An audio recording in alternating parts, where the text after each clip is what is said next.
It's September 6th, 2009, and I'm flying out to Las Vegas, Nevada to spend 3 days with one of the most enigmatic, charismatic, thoughtful, powerful, and interesting bodybuilders on the scene today, Kai Greene. I arrive in Vegas 3 weeks before the most prestigious contest in bodybuilding. The athlete I am traveling thousands of miles to meet is preparing for his first ever Mr. Olympia competition. All eyes will be upon Kai as he takes the stage against the most formidable physique competitors in the world. This is the contest that launched the career of Arnold Schwarzenegger. This is the contest dominated by Ronnie Coleman 8 years running, and currently the trophy being fought over by Dexter Jackson and Jay Cutler. The man that wins this show can without a doubt call himself the best bodybuilder in the world. To take home the Sandow his first time at the Olympia will take an extraordinary effort from Kai. One doesn't just stride into the ring and defeat the champ by being as good as the champ. In order to be the new champion, the challenger has to be better, far better, and beyond a shadow of a doubt, knock out the champ in order to win a decisive victory. I will spend 3 days in this mecca of decadence, experiencing bodybuilding at its highest level and exploring the mindset of one of its brightest stars. For Kai Greene, life has never been easy. Growing up on the cold streets of Brooklyn, New York, in and out of institutions and foster homes, Kai Greene has had to overcome many obstacles to get to where he is today. To prepare himself for his first Olympia, Kai Greene will test his body, his mind, and his spirit. During his 7 weeks in the blistering desert heat of Las Vegas, Kai will confront his most difficult adversary and find his greatest strength.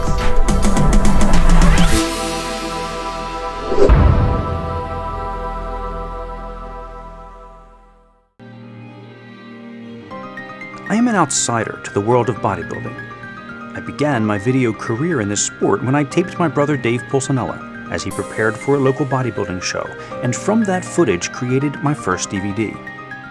Since then, I have covered bodybuilding as a professional filmmaker and have created several full-length documentaries. With each video I make about bodybuilding, I learn more about this extreme, sometimes crazy world. It's a fascinating subculture with many dramatic stories to tell.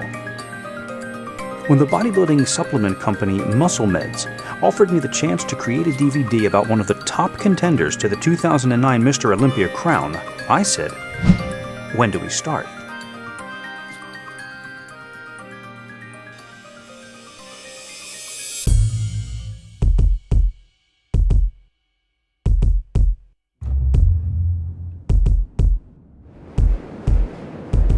Who is Kai Greene? To answer that question, I traveled to Kai's hometown of Brooklyn, New York, to find out how a champion is created. Is he born or made?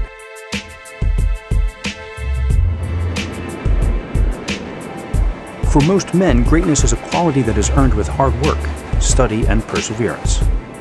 For bodybuilding powerhouse Kai Greene, being a champion requires all these things, but it begins with a state of mind.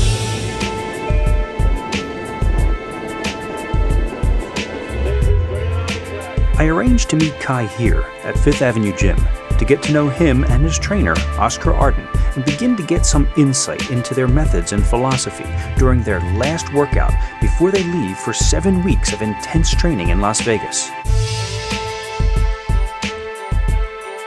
Fifth Avenue Gym is an underground, hardcore, no-frills, old-school establishment. Kai greets me warmly, and I'm pleasantly surprised when he tells me that he's seen my work. We talk for a few moments, and I'm not surprised to find that he is deeply philosophical about his current challenge. This whole game is about being a champion of mind, being in control of your own thoughts. Mind is everything. The most powerful thing on this universe, in the omniverse, is the power of thought. I think if you look at creation theory, they'll say, the creator spake it, and it was. Let there be light, and it happened. I think that's what we do.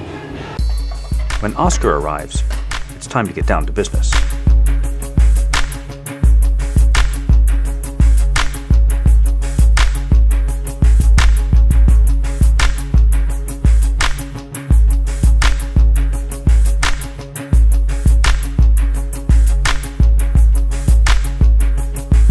Tonight is a shoulder workout. Delts, as the bodybuilders say.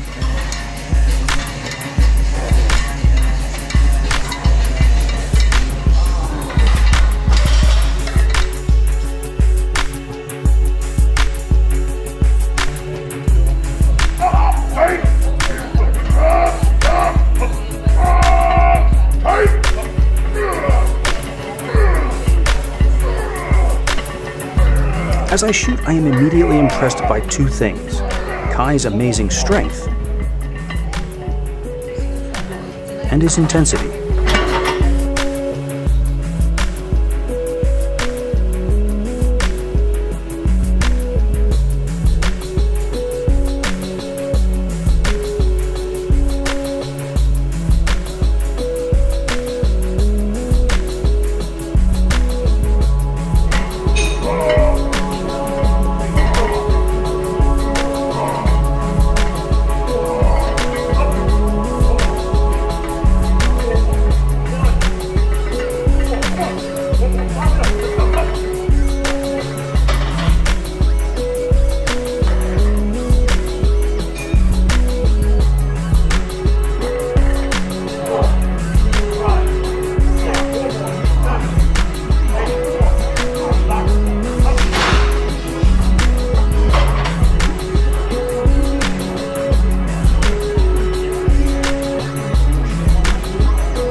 The third thing I noticed is the relationship between Oscar and Kai.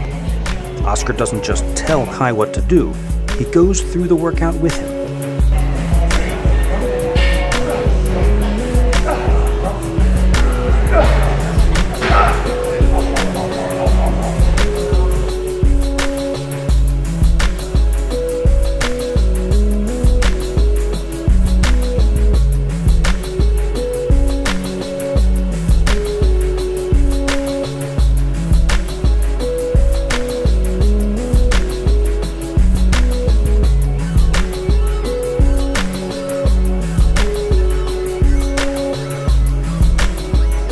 There is also an unmistakable fatherly or brotherly attitude that Oscar has towards Kai.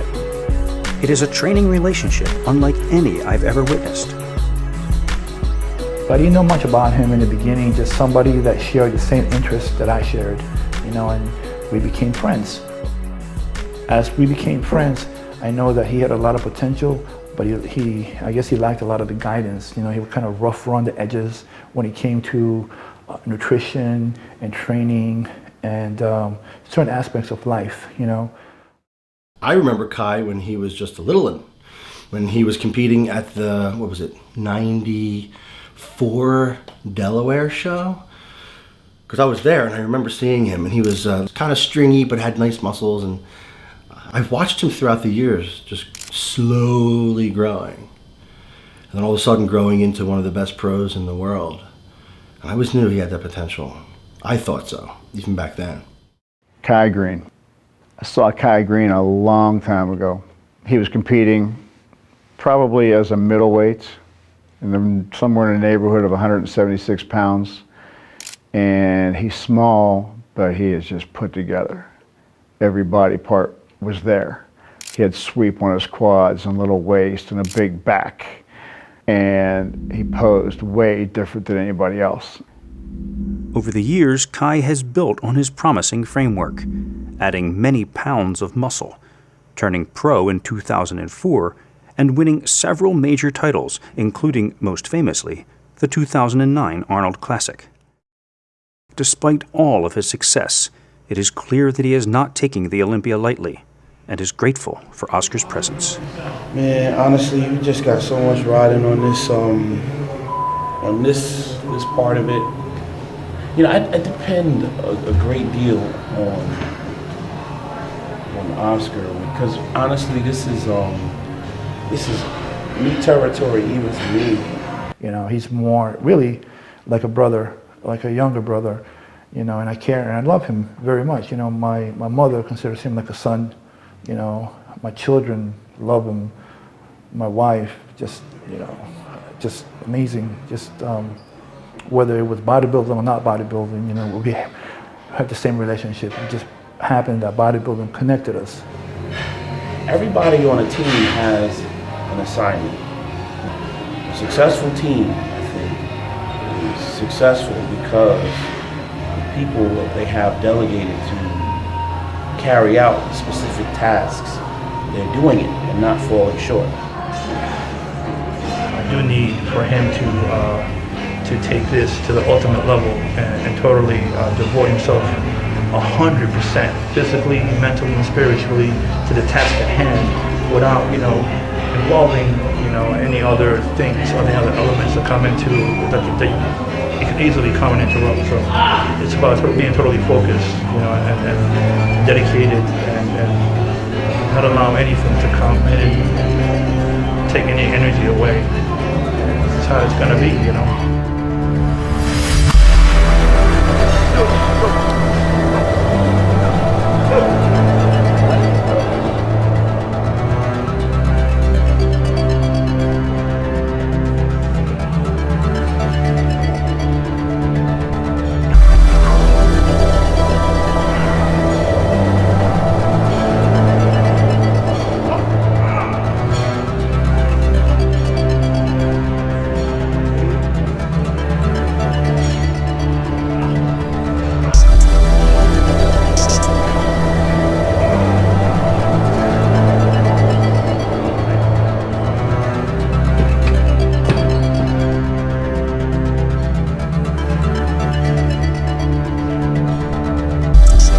The workout goes on and on. It is a brutal attack on Kai's shoulders from every possible angle.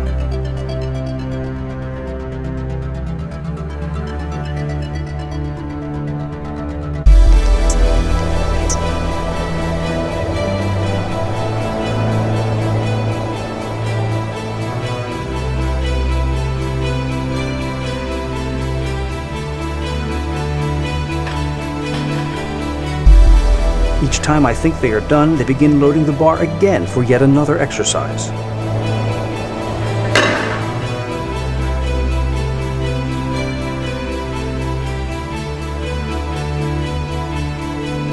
This is one of the longest, most intense workouts I've ever witnessed.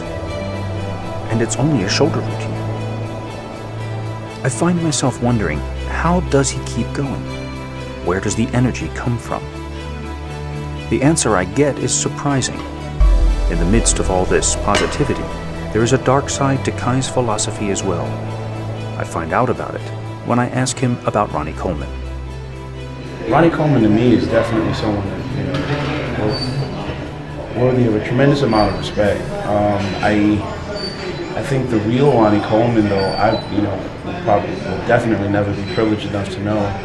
Where does a man have to go in order to put 800 pounds on his back and say, I'm gonna squat down to the floor and stand up as many times as I can before, I pass out or, blow something out, or, just the rage that would have to be inside that,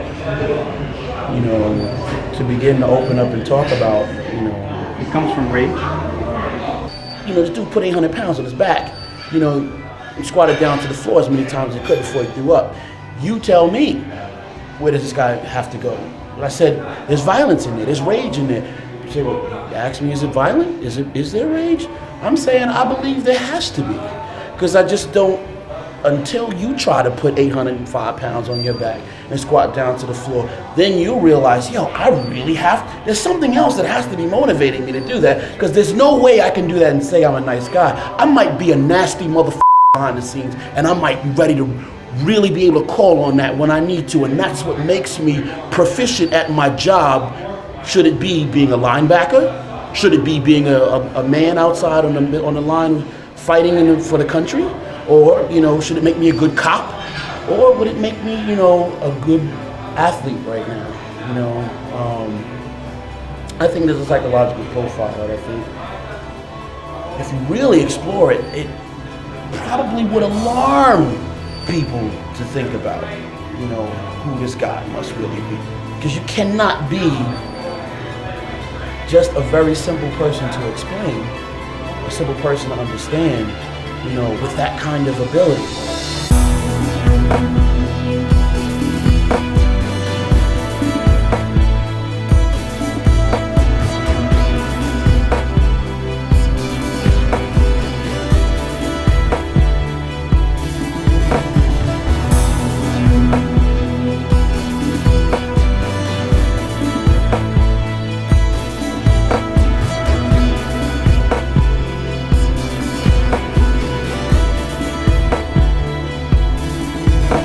This is the final workout before both of them fly to Las Vegas to train in seclusion for the 7 weeks preceding the Olympia. It seems like an excessively long time to me, but Oscar has his reasons.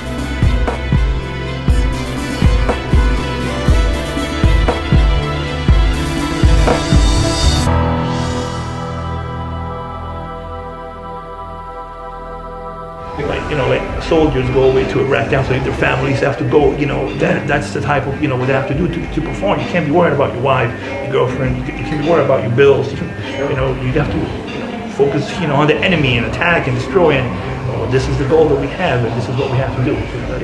It's like a camp. It's more like a Bacchus training camp. You get up, you have a meal, your cardio, your training. It becomes away from distractions, away from drama, away from stress, and just focusing on the task at hand. The Mr. Olympia is the place where the biggest, the baddest, and the best IFBB professional bodybuilding champion of the world sits on his throne. When you aspire to become that, to prove that your best efforts can be met with the honor such as that title,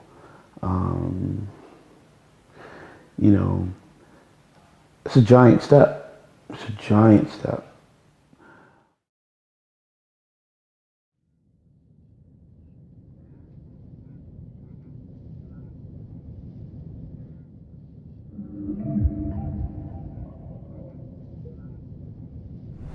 Kai and Oscar have been training in Vegas for nearly 4 weeks when I meet them for a second time. The lush growth of the Midwestern summer rolling beneath me slowly gives way to scrub brush and miles of arid western desert. The cab ride to the hotel that Kai and Oscar are staying in quickly passes by the familiar sights of the Strip and enters a somewhat barren and desolate industrial park. The hotel, though clean and modern, is a far cry from the luxury hotels, which can be seen off in the distance. There is no restaurant, no casino. Before heading with them to the gym for our first video session, I meet with the Mr. Olympia contender and his trainer in their room. Rather than interrupt them with an invasive interview, I decide to hang back, observe, and get into the rhythm of their lives. I am immediately struck by the somber atmosphere. What causes God to get up off the throne, so to speak, and come to where we are is when we start giving Him praise, when we go around in faith, expecting His favor. And know this. Oscar made a meal for us. While we eat, not a word is spoken by anyone.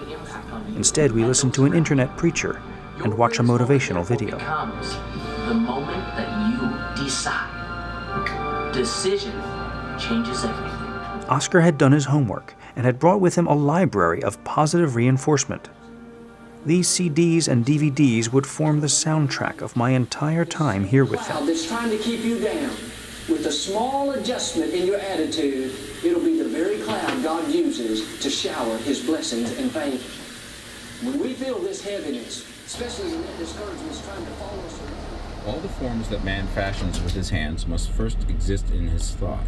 He cannot shape a thing until he has thought that thing. When we realize this, we lose all doubt and fear, for we know that we can create what we want to create, and we can get what we want to have, and can become what we want to be. Watching Kai, it seems like he's in a constant state of meditation. In one of the most decadent places in the world, Kai Greene is living a life of self-denial. Amidst the indulgences of the flesh, Kai and Oscar have carved out an oasis of discipline. On our way to Gold's Gym, we drive by the Strip. We are like a bubble of purity, passing through a corrupt artery. Fix every word upon your memory, and meditate upon them until you firmly believe. Collect your thoughts, clear your mind.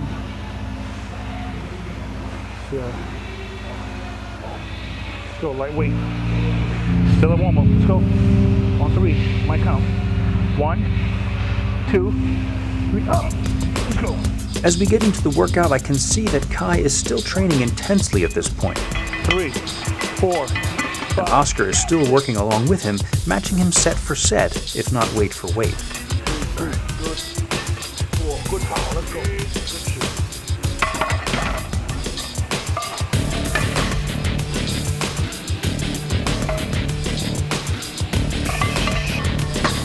Remember what I said in the locker room. Never forget that.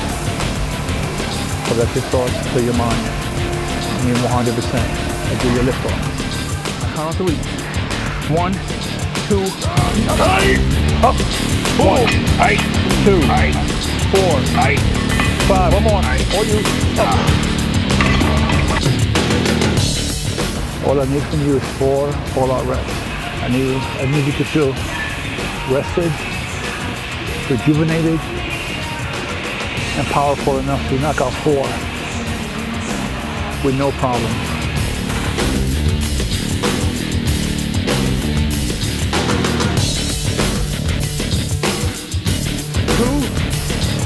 Up, let's go. Let's go. 4, let's go. Strong. Up. 2. One more. Oh, you perfect. Good shit, man. Nice. Come on.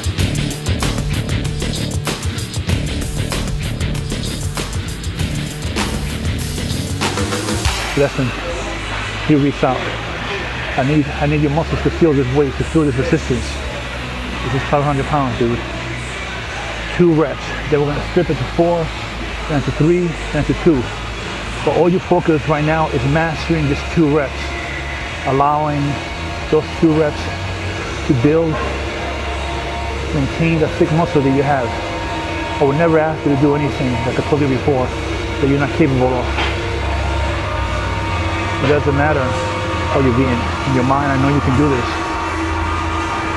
I need you to awaken that part of yourself. Bring that out right now and give me everything you got. Leave nothing fucking behind. You hear me? 100% effort. Let's go.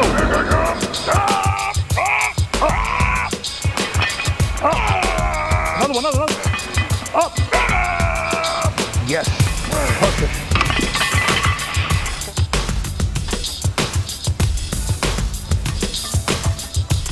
Let's go. 4. Up. 1, 2, 3. One more. Lock it. Back. 2. No, let's go. 6. Let's go. Block. 1, 2, 3, 4. 2 more. 1 more.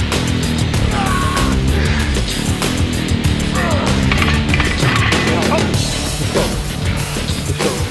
1, 2, 3, 4, 5, 6, 7.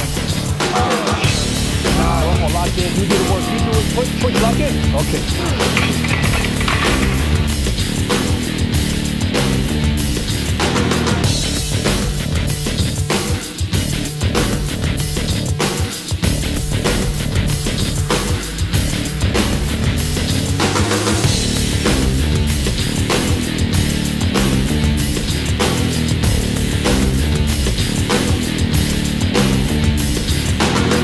An unsettling thought begins to occur to me. Throughout our evening together, I begin to get the feeling that Kai and Oscar don't really want me here.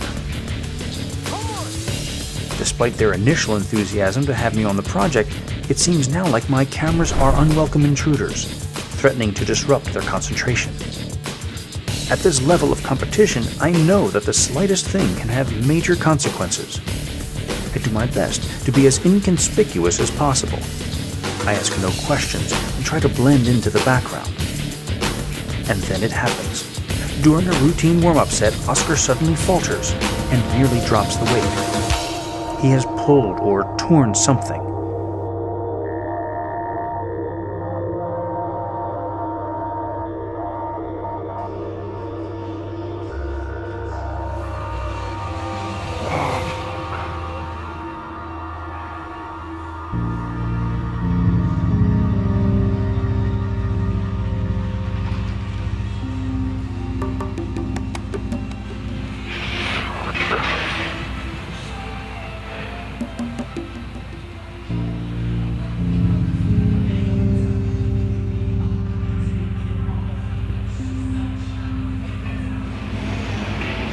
Let's go, man. Let's keep the focus going. 3 plates for 8.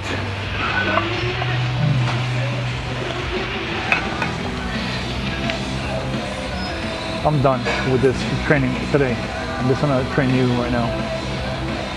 Don't put energy on what's going on with me. I'll take care of this. Be here now. Focus on what you're doing. Pretend like this is we're encased in a bubble and there's nobody distracting. It's just about you connecting with your muscle group, getting it thicker, stronger, and better. Suddenly, I feel like I am intruding on something very private and very personal. Every documentary filmmaker knows that the presence of a camera changes everything. How much of an effect am I having on Kai and Oscar? And keep it going, all right?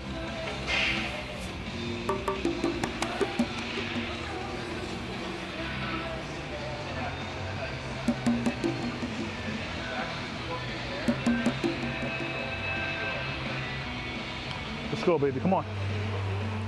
My respect for what Kai is attempting to do makes me extremely self-conscious. 1, 2, 3, up!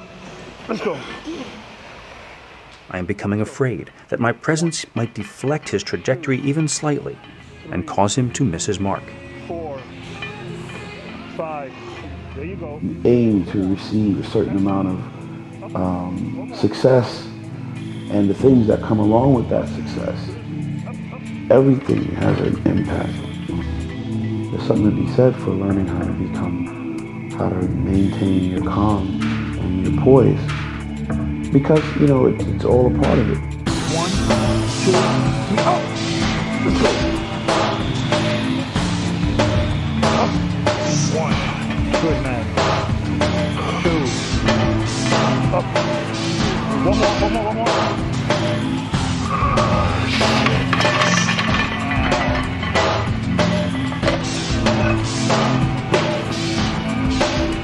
It's one thing to toil in obscurity with no one watching, working towards a big break. It's another thing to be an elite athlete with sponsorships and money at stake. At this level, the media spotlight is inescapable, even in the somewhat esoteric world of professional bodybuilding. Your privacy becomes a commodity. The adulation or criticism of the fans is never far from your mind, and now, any misstep or difficulty is broadcast for the world to see. Kai's rise to prominence in the world of bodybuilding has happened relatively quickly, and it may be that he has not yet adjusted to the increased scrutiny that this notoriety brings. One of the reasons of being isolated is to be isolated, you know, to be away from everything. And any camera, it could be a distraction. The last thing you want is a camera to catch you at less than your best, you know, because you unveil everything to a camera, especially, you know, getting ready for a show. It's a time that you're vulnerable. You know, your calories are low. Whatever energy you do have, you're putting it in your cardio and your training, and you don't have much left. So to deal with anything else that may seem a distraction, you have very little patience and energy for. Kai seems to get himself under control tonight and finishes this chest workout strong. But I worry what tomorrow will bring. Driving back to the hotel, Kai and Oscar are even more subdued than before. Along the way, we pass the hotel where the Olympia will be taking place.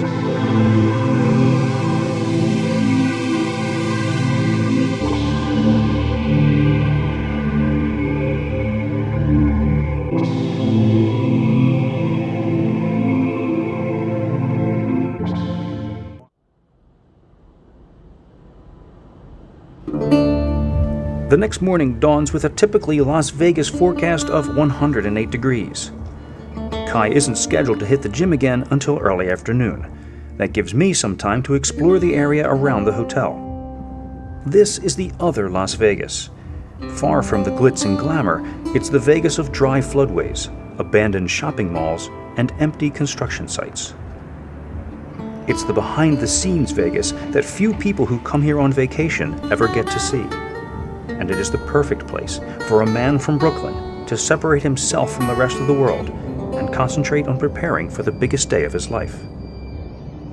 And yet, I can't help but wonder, why come out so far in advance of the show? Why is it necessary to spend 7 long weeks here, doing nothing but eating, sleeping, working out, and meditating on bodybuilding? Do other Olympia athletes require this kind of all-or-nothing discipline? As always, my touchstone for any questions I may have about bodybuilding is my brother. I'd rather push it too far than not far enough.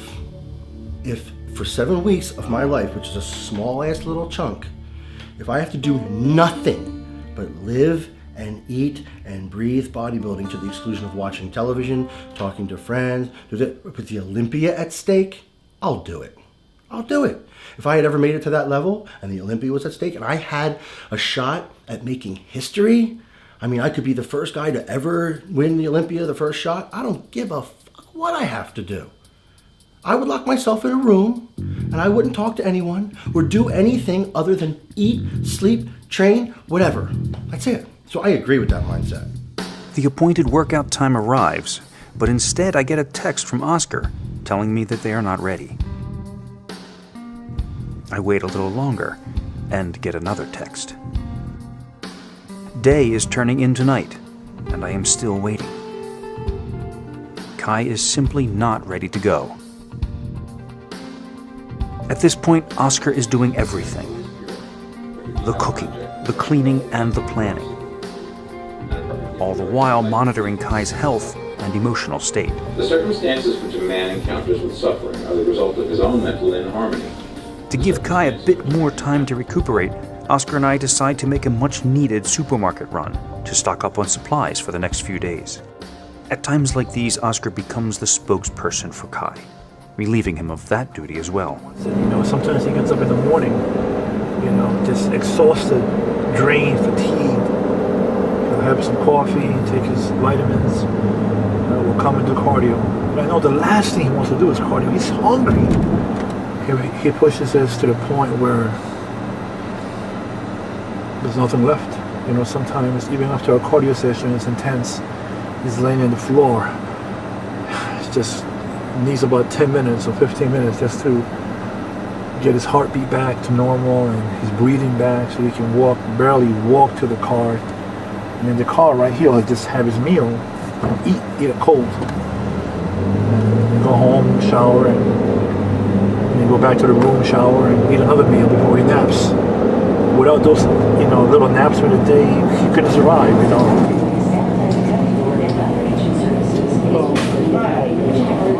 I called for 40 pounds of lumber.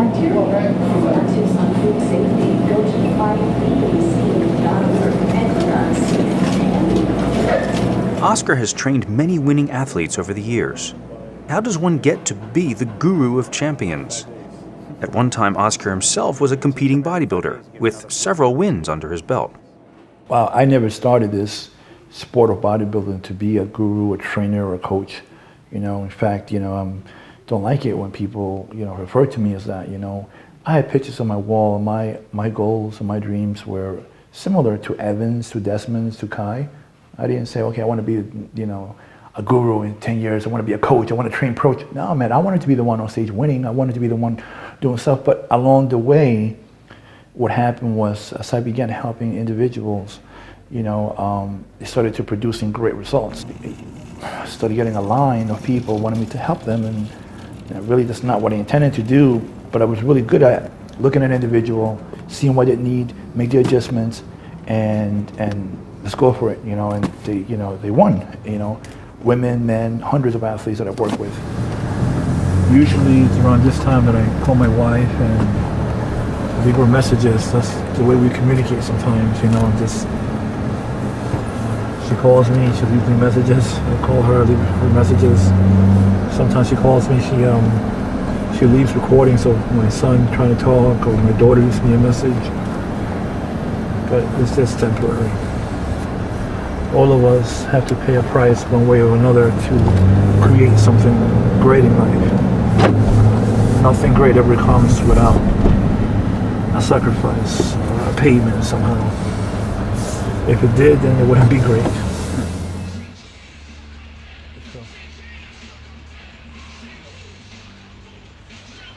It's 10:11 p.m.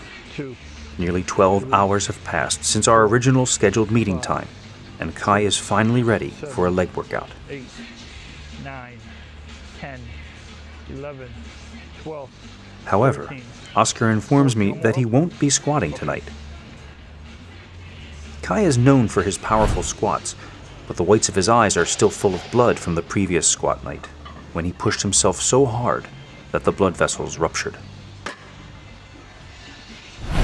3, Despite this setback, the work must go on. 2, 3. The Olympia draws ever nearer, and 6, time come on. is running 7, out. 8, come on, 2 more. All right, 1 more. Nice.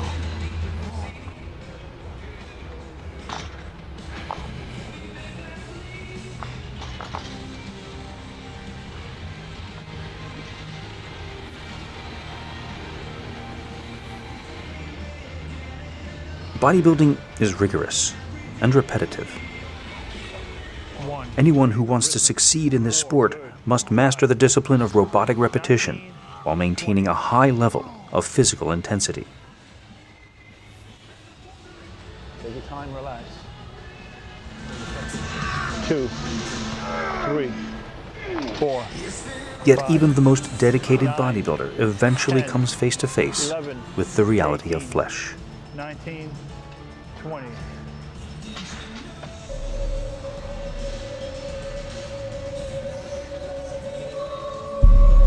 Tonight, Kai is crashing into the limitations of the human body.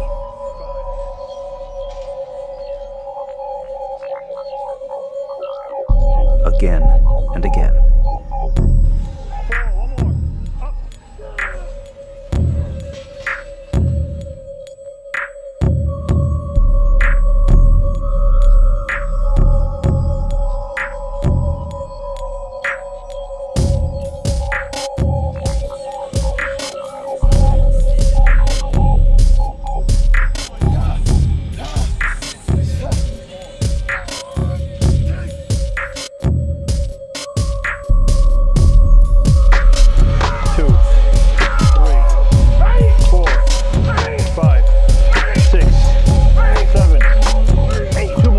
At this point, there is no Kai without Oscar. It seems like Kai has given himself over to Oscar completely. Catch your breath. On my count, begin. 5, 4, 3, 2, 1. Let's do it. 1, 2, 3. 2 more. Let's go. Number 1. 1 more. Up.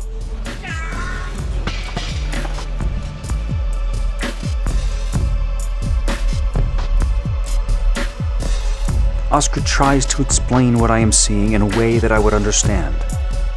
But there is nothing in my experience which I can relate to this. The Arnold, when I trained him for that show, I pushed him to the limit. And I know the Olympia has the quality of competitors coming in here are much higher than the Arnold. So how do we face new competition or achieve a goal that we never achieved before? By doing things that we haven't done before, pushing the body harder than we pushed before.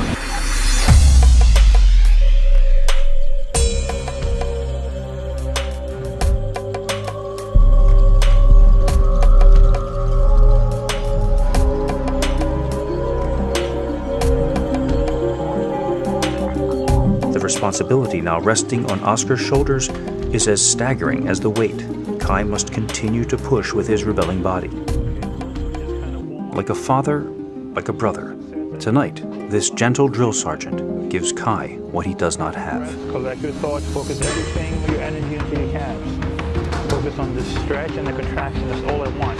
14, 15, 16, 17, 18, 19. How do we go to the point where it doesn't get to him? It's in his mind. So this is where it becomes similar to like a monk in a monastery, because it becomes very spiritual, it becomes very mental. You know, right now it's all in the mind. He could lose it mentally, you know, if I wasn't here or he's not keeping it together, and a lot of guys unfortunately do. But right now, the only way he's going to keep it together is to keep his sanity, to stay focused, and the ability, you know, to be a mental warrior, to be a mental beast, and because he wants to win so bad, he'll go through whatever uncomfortableness in order to succeed.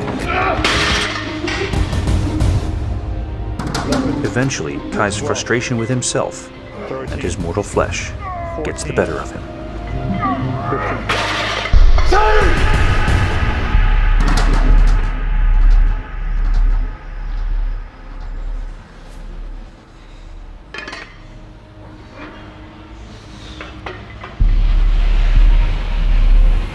Whenever you catch your breath, going down to a plate, I need you to get your hamstring stretched for 15 more. When any man, or any person, and any individual embarks on a journey, in the path of achieving something that challenges their best, challenges them in a way to bring forth their best, the best connection with their concentration, the most focusedness of their thoughts, you end up having to stop and think, well, why am I doing this? Because at times it can become overwhelming. None of this is what I expected to see here. Is Vegas Kai's sanctuary or his prison? There are times when it felt like both. I think the times when it felt more like a prison would be the times when you might have needed to stop and reassess, who you were and why you're doing this. In fact, you're there in a purpose to exact your will on, a circumstance, to bring your will into fruition, to create the reality that you want. So I guess in doing that reasoning, you realize that, well, I'm not in a prison at all, and should it start to look like that, may mean that, hey, I need to refocus my thinking. Maybe I'm getting away from the right thoughts that keep me grounded in the path of increase. This is a case where even failure is success, for the failure is not in the effort, and every earnest effort adds an increment of power that will eventually accomplish the end aimed at. We can then gain the full and complete power of determining what character, what types of thoughts we entertain. Oscar decides to let Kai off the hook. Based on what he's seen tonight, Kai can skip the next cardio session. But then, Kai surprises me, and Oscar. How do you feel with the meal and the theater? Oh, I feel good. Feel better? Yeah. I could do cardio. Well, you can. Yeah, I could do cardio. You ready to do cardio now? In about another half an hour. Half an hour, okay. You do cardio. But I believe, when the day does come, all this stuff that he's going through, his character, his personality, and in his life, it will make him stronger. Either this stuff will break you, or it will make you stronger. If I know Kai, it will make him stronger and better, because there's nothing else he can do getting ready for the show. I mean, if there was, we'd be doing it. At 2:40 in the morning, Kai returns to the gym for an hour of cardio.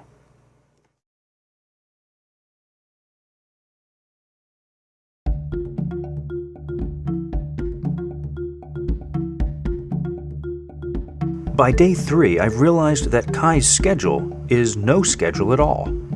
Meals are cooked and eaten according to Kai's needs. If he's not ready to go to the gym, it's back to bed, eat another meal, and try again. A lot of people go sometimes by a schedule, or if they're working with a coach or a trainer, they're going by what the guy tells them. I go basically by what his body tells me. I go according to what his needs are, not, trying to put into a format of what I want him to do, but I do have some theories and ideas, but basically sometimes they go out the window because his body dictates he needs something else.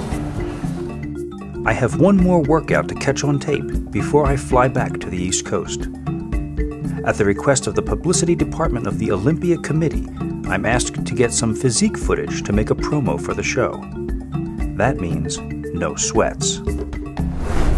The entire time I've been shooting Kai, he has kept himself covered, but I expected that. From what I know about him, it is his way. Oscar explains. You know, for us and for him, it's about self-mastery. It's not about, putting trunks on and going to the beach and flexing or walking around with a tank top. But you see him very covered up. You know, like most people who gain a little bit of muscle, don't want to go ahead and display it to the world. It's not like that. Some people get a kick of training in a tank top, looking at themselves in the mirror. Right. It's not that ego for him. There's so much ego in the sport of bodybuilding, and anybody that I work with, whether it's Orville Burke, Kevin English, Evan Centopani, Desmond Miller, Kai Greene, they don't have that ego that's about them, At the gym, Kai is clearly reluctant to expose himself this close to a show. However, this is the elite level of bodybuilding, and once again, Kai realizes that certain demands must be met. Stripped of his red hoodie, he goes through a shoulder and arm workout for my cameras.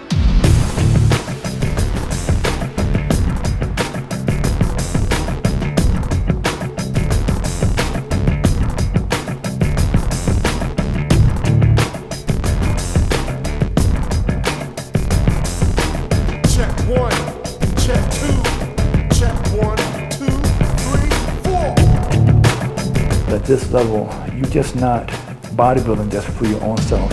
You have thousands of fans. You represent a supplement company. You always have to think about them as well. You climb into the trenches of aiming to be a fruitful athlete in this sport, and you aim to receive a certain amount of success and the things that come along with that success. You gotta be able to give them just enough, and still keep your sanity and still do the work that you have to do, because without them fans, there will be no show. And they want to be able to see, capture a little bit, get a little bit in the person's life, and but they also understand that kind of too much, it becomes a distraction to the athlete, You want to, work with and be sought after by people that potentially can help you, help your career. You want to have the top supplements available to you. And all of these things, there are realities that come along with that too.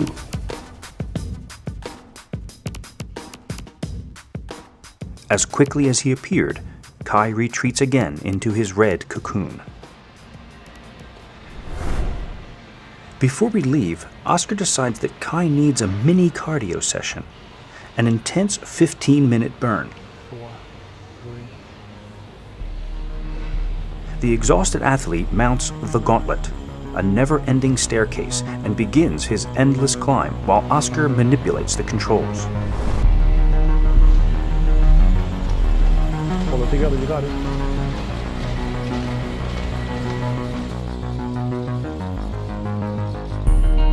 Now faster, now slower. Oscar times the intervals, shocking Kai's metabolism even further into fat-burning mode.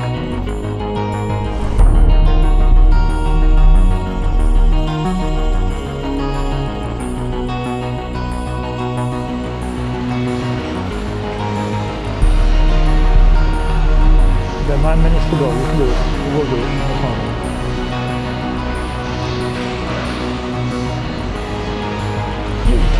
Keep it together, man. You're doing great, man. Fucking good, man.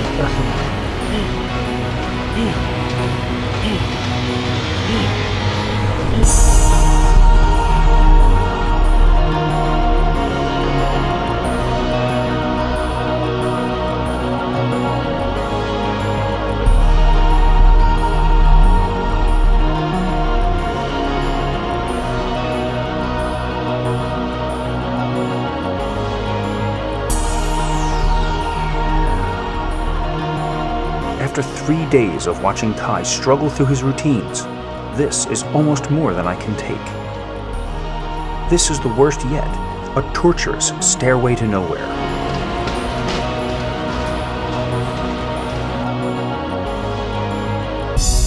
Images and words from the past few weeks of shooting begin to pile up and come back to me in a flood.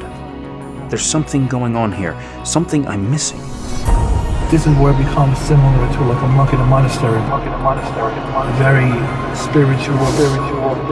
All the forms that man fashions with his hands must first exist in his thought. Watching Kai, it seems like he's in a constant state of meditation. He cannot shape a thing until he has thought that. Creator spake it, and it was. One of the most decadent places in the world. Nothing great ever comes without sacrifice.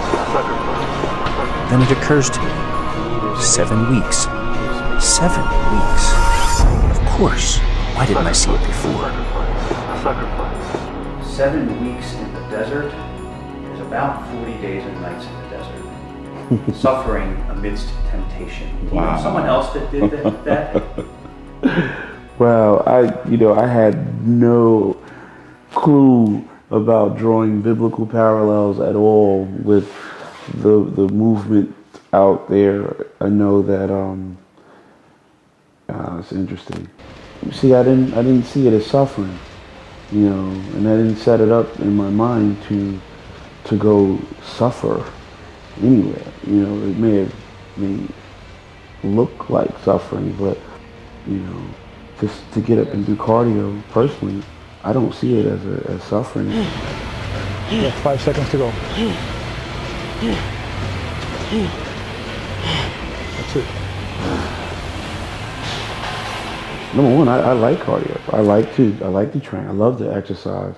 I think that to do it under deficit of calories and other things is something that can at times become more difficult naturally on your body, but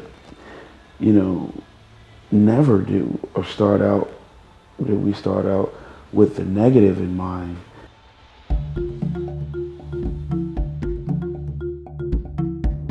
I head back home with over 6 hours of amazing footage stuffed in my pockets, still unsure if this seclusion was the healthiest thing for Kai to do.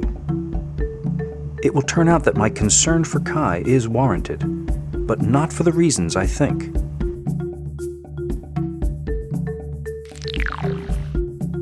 Upon arriving home, I continue to monitor Kai's progress in the final weeks leading up to the show. The video clips that are being posted on Muscular Development show Kai in what seems to be an even more fragile state than when I left. If you believe that your father was a bum and he left you, or your mother wasn't any good, if you believe that your upbringing was substandard and therefore you have to walk around as a refugee from that crisis situation for the rest of your life, forever bearing the burden of that experience, then that will be your life. It's like you have to save your own life.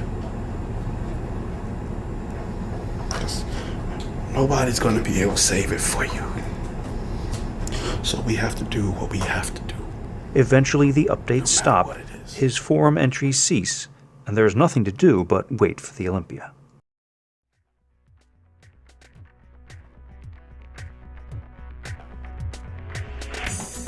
The big day finally arrives, the Olympia. The best bikini, fitness, figure, and bodybuilding competitors in the world are gathered here in Las Vegas, Nevada to decide who will be their champions. For many months preceding this day, these athletes have been preparing their bodies and their minds for a few precious moments on stage.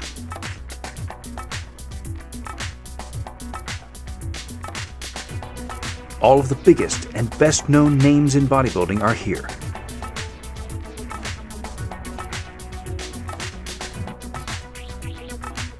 Many of the fans and reporters writing and blogging about the show online called the 2009 Olympia one of the most hard-fought, exciting, and competitive shows they'd ever seen.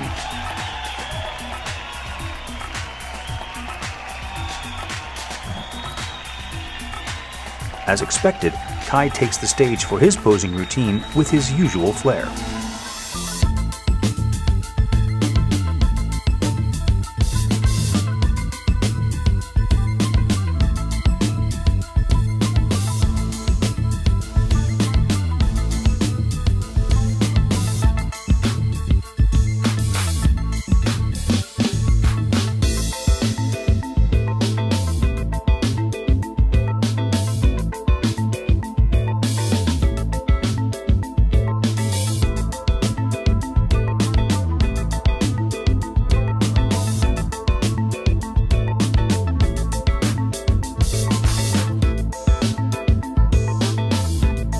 There is no need for me to build suspense at this point, because if you are watching this documentary, I can assume that you are a fan of bodybuilding. And if you are a fan of bodybuilding, you already know that Kai placed 4th at the Olympia. The forums were buzzing with congratulations and excitement. Kai had placed higher than many other major competitors from the past on their first outings. And then came the apology video. Truly, at the end of the day, when the dust settles and the smoke clears, if you were to ask a person honestly, hey, you know, did you do this for that placing? 4th.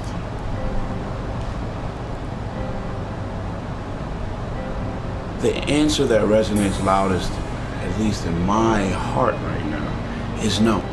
This didn't make any sense to me, and so I did some research to find the placings of past Olympia competitors on their first outings. What I found shocked me. Victor Martinez, first time at the Olympia, 5th place. Jay Cutler, first time at the Olympia, 14th place. Dexter Jackson, first 3 times at the Olympia, 9th place, 9th place, and 8th place. Ronnie Coleman's first 4 times at the Olympia, 15th place, 11th place, 6th place, and 9th place. As far as I could see, top 5 was a reason to celebrate. Yet both Kai and Oscar were very disappointed. I needed to understand this. I needed to know what was going through Kai's mind as the placings were announced. I'm focused on the end result. The end result is, you know, I'm going to shake Joe Weider's hand. I'm here with, I didn't imagine the sandow every night before I went to bed. I'm sitting there holding the sandow. I know how much it weighs. I felt its coldness against my skin. I've done all the imagery work. This is the first thing I thought about when I got up in the morning. The last thing I thought about before I went to bed at night. I've kept my journals. I've stayed focused. I've gone to bed hungry. I've gotten up and did cardio the first thing in the morning. I've eaten nothing after doing cardio before going to bed at night. My body fat levels are excessively low. And in 4th place, you're looking at somebody else. Kai Greene! So I say your name and, you know, you haven't seen, you know, Branch walk up or Dexter or Jay yet, but they just said your name and they want to hand you something, and, you know, that's all a blur at that point. Like, what? I don't, at that point you stop clapping, you know, you're in shock. Well, Branch still, they didn't say nothing about Branch. There must be a mistake. Not working out quite the way, because why is Dexter still standing over there? And why is Brant, are you kidding me? And why is Jay still standing there? And how the hell is Branch still, they want to hand me, something's not right. There's not, okay, Phil Heath, I'm sorry for him, but somebody got to place 5th. And it's not anything against the judges. It's not to say the judges were wrong. It's not anything against Jay Cutler.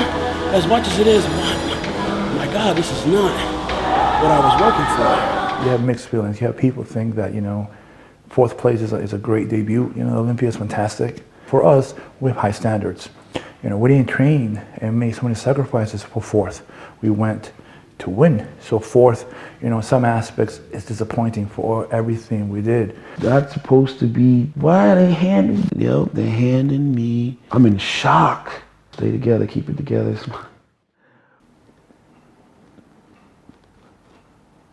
But Branch is still standing over there next to Dexter. Some woman comes up to you and hands you you smile and I'm gracious about it, but I mean, I'm just waiting for what I ordered. This is not what I ordered. There's gotta be a mistake. There's a mistake. As this internal monologue is playing, you know, the people are still smiling and you smile too. And you have to smile because, you know, the tears are welling up in your eyes and you can't, if you don't smile, then you might go to another extreme. And you can't go to another extreme because, you know, you represent a whole nother idea. You're a professional bodybuilder. You know, you quickly can recall what happens when Silvio Samuel in the 2009 Arnold Classic I sympathize with everybody I've ever seen get off that stage, you know, that had demonstrated a gesture or two that was thought to be suspect when they got, oh wow, did you see Silvio at the Arnold 2009? Oh, that wasn't sportsmanlike. What's this mean? Fifth place to Silvio Samuel.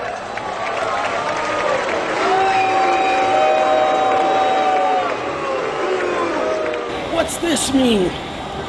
Man, in that moment, I could tell you what the that meant. And you're lucky that's all he did.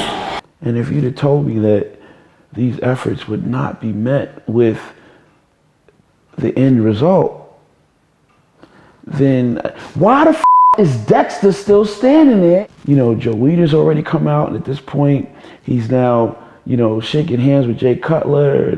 There's been an explosion or something and confetti or some shit, you know, and all you know is this is not you, you know. At this point, you could really care less when they're like telling and who's coming in second and who's coming in third. And you're like, why do they even have me on stage here? Because I really want to just fall apart. You say these men are better men than you? Did they train harder than you?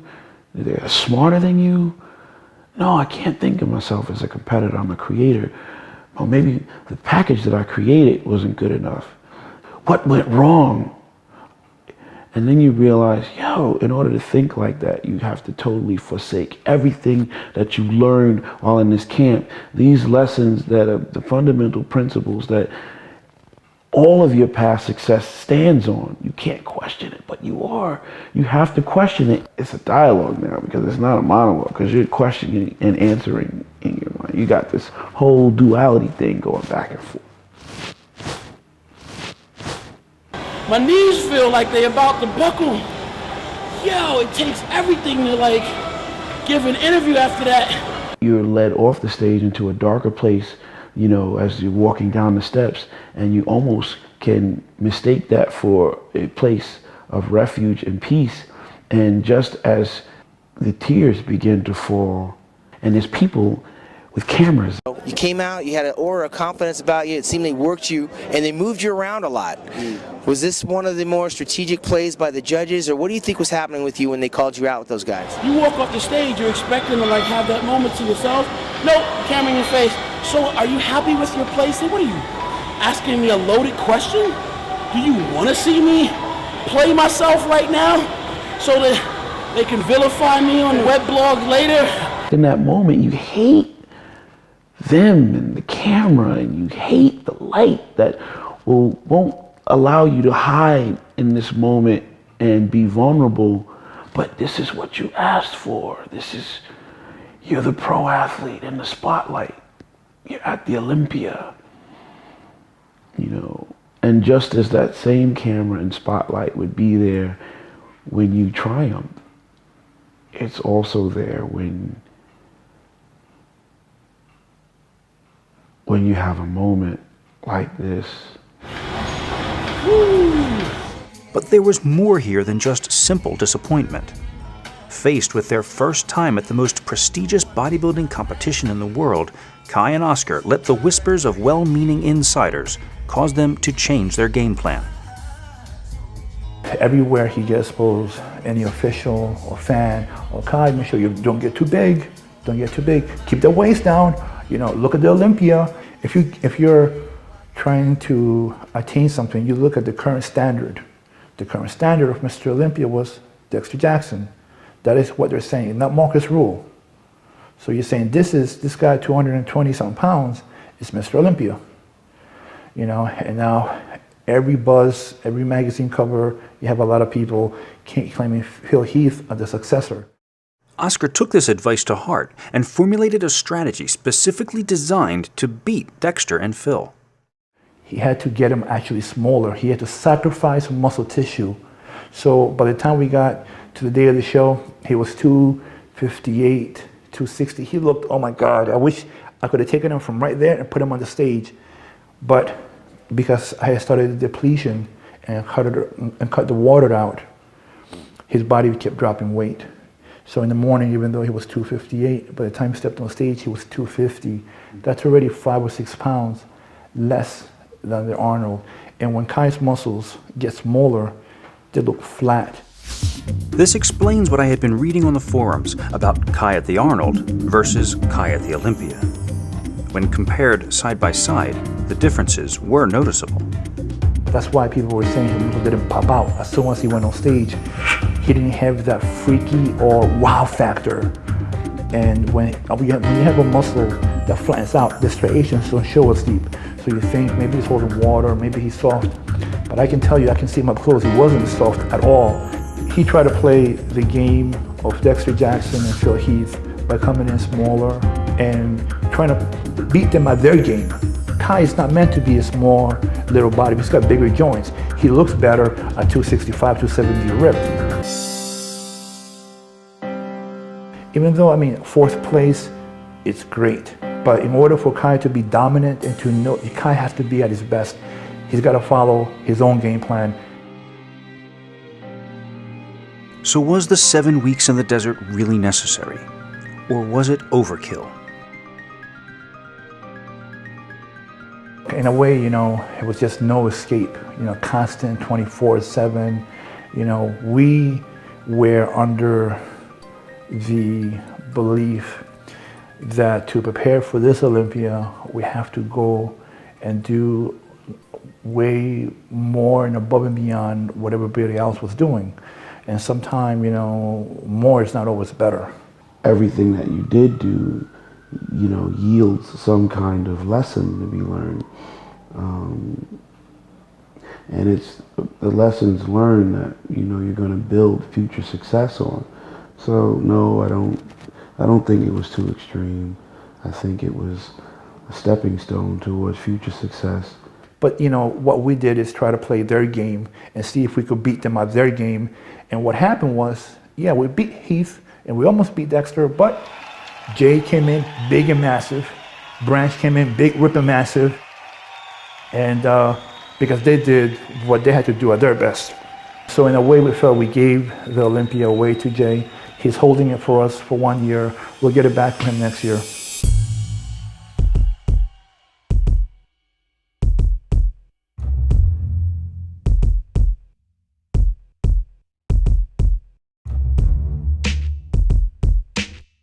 We are a thinking center, a part of a thinking center, and that there is a thinking center that we use in the way of tools that are given us naturally.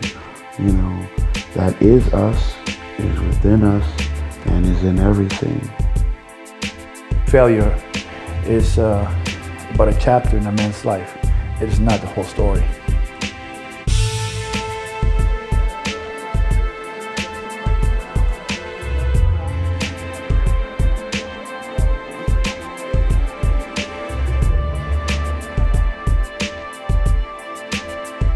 Back home in Brooklyn, I accompanied Kai to the gym for a light conditioning workout. This is his first time back in the gym in 3 weeks. His body needed to recuperate from his long ordeal. He seems to be in much better spirits than when I saw him last. I was relieved to see that videos posted after the Olympia showed the playful Kai we've all come to expect.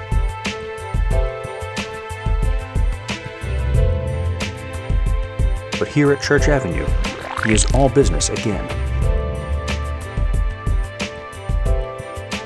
Going forward, you know, I think the real story is where, you know, we're training, preparing mentally, physically for vengeance, you know, and just to take everyone out, you know, and to present to the world the best, the biggest, the hardest that Kai can ever be, you know. So I think the real story, we're talking about, you know, ending it here. And I think the real story is what's going to happen next.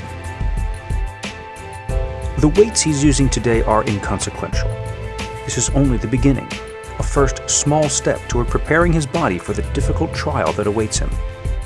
A resetting of the clock and a look ahead toward the Arnold Classic, where he will defend his title. Fourth place is really at this level, it's really beneath what he can do, because I always figured Kai to be a fine-tuned car, and for the first shows, even the Arnold, I just pushed that gas just a little. I haven't pushed him to see what he can really do. There's a lot left in that human being in the sport of bodybuilding. In the past 3 years, he rose from taking last in a pro show to winning, the Arnold Classic, the New York Pro, the Colorado, the Australia, and taking fourth. And even though we messed up a little, still taking fourth.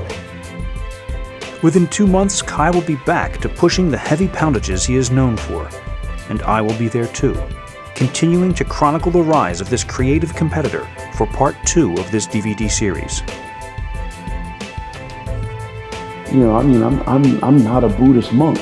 I'm a person aspiring to become, a better athlete, more proficient at my craft as an athlete, also a better man.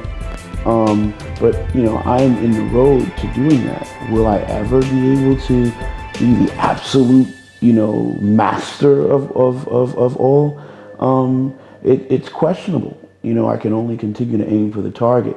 However, as I am en route or in the process of aiming for the target, it's safe to say that at the moment, there's a lot still to be desired in my own development.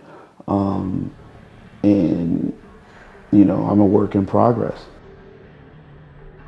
In Columbus, Ohio, you will see, the Kai Greene that should have stepped at the Olympia stage. If he goes back to what it took to win the Arnold, he's a difficult physique to beat. And so Kai Greene prepares for the biggest challenges of his career. Part reigning champion, yet still an underdog, the successes and failures of the past are now preamble to 2010. For the sake of the documentary, we end the story here, but very often the end of one story is the beginning of another. As he defends his title at the Arnold Classic and makes his second attempt at the Olympia, the pressures and scrutiny will certainly increase. Can Kai master himself, adjust to the spotlight, and work within it? Will Kai's all-or-nothing work ethic produce one of the greatest bodybuilders that the sport has ever known, or undermine his success? Kai's most challenging adversary is often himself, but he also knows that his greatest strength lies within.